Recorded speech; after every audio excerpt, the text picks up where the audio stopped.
How can I be with you? What do I need? I know my deeds are not enough. Maybe. My name is Irving Crusoe. I was born in Alabama, but I've been raised in New York City. I came to New York City when I was at the age of 5, almost 6, and I've been here ever since. When I'm in Alabama, I claim Alabama. When I'm in New York City, I claim New York City. Yeah. What I like most about my work is I get an opportunity to affect change, right? And I get an opportunity to advocate for disenfranchised, the marginalized voices, mainly boys of color. Interesting story, and you'll probably hear more about it later, but the person I'm getting ready to get married to, I met, I believe it was 2010 when we first met. And right away I knew I was attracted to her, but I was involved with someone else at that time. So I never pursued her. And we worked on a project together, educational projects together, but I just remained friends with her. And I would never cross any boundaries. We would go out together, we would talk on the phone together, and then there were times when I would just not talk to her for a while, and then I would call her just to kind of check the temperature to make sure that we kind of still was feeling each other, because I felt like she was feeling me.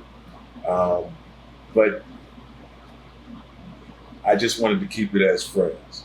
And then when I ended a relationship that I was in, I didn't think about her right away. You know, I started seeing other people, and then all of a sudden, she had been working with me on my job for about a year at this point, and I never considered her. But we went out to dinner one day, and all of a sudden I had to take another look. And when I took that other look, I still wasn't ready to commit, because what she wanted me to do was commit, and I wasn't ready to do that. But finally, I did. After a little while, I committed, and we're gonna be married. You were like, no. Well, I have 2 daughters. Both are grown at this point, 28 and 31. My oldest daughter, she's been in education for her whole professional career, which is about 9 years now. My younger daughter, she was in education for a couple of years, and now she's doing in the private industry, but she's in advocacy positions as well. So those are my daughter. My mother is here in New York. I have a brother as well here in New York City. I don't have a single activity. I like to be home. I like to just be home and sitting right here where I'm sitting right now, fall asleep, watch some sports, watch some news, cook. Everything I have, everything I need is right here. I don't mind going out, doing things, but I'm okay with being at home. Well, first and I know it might sound cliche, but this is the absolute truth. It's my mother. My mother is my first role model. And the reason my mother is my first role model is because my mother does not have a high school education, diploma, per se. But she raised me and my brother to value education. And so I've always valued education, and I credit my mother with that. And she's been a single parent to 2 boys. So my mother taught me what love looks like, not how to explain it, but she taught me what it looks like. So the way that she cared for me, the way that she cared for my brother, the way she cared for my daughters, she showed me what that looked like. So she's my first, and me, when my kids, their mother passed away when they were 6 years old and 10 years old. And for most of their lives, I raised them by myself. Of course, I believe in the community and I've had a lot of outside support, but I raised them as a single parent.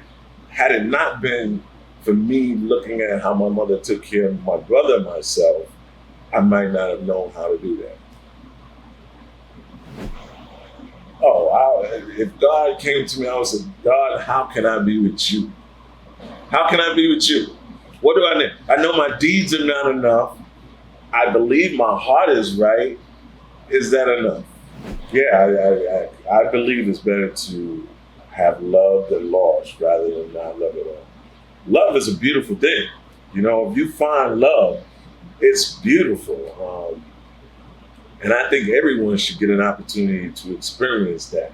But, not just, but hold on to it, right? Learn how to hold on to that love, right? A lot of times we have it and we just do stuff to just mess it up.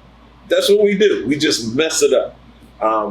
But when you really think about love, I believe in its true essence and how it makes you feel about a person and how you want to be with that person. And that person is fulfilling your needs. And why wouldn't we want to hold on to that? Right? If you never know that, um, then you're just missing something. I don't know what the purpose is if you don't know that. The one song that comes to mind is Frankie Beverly and Mays Before I Let Go. I love that song. It is a song that at any party, and especially when I'm with my daughters, they know it's on. And it means so many things. So many things. But I love that song.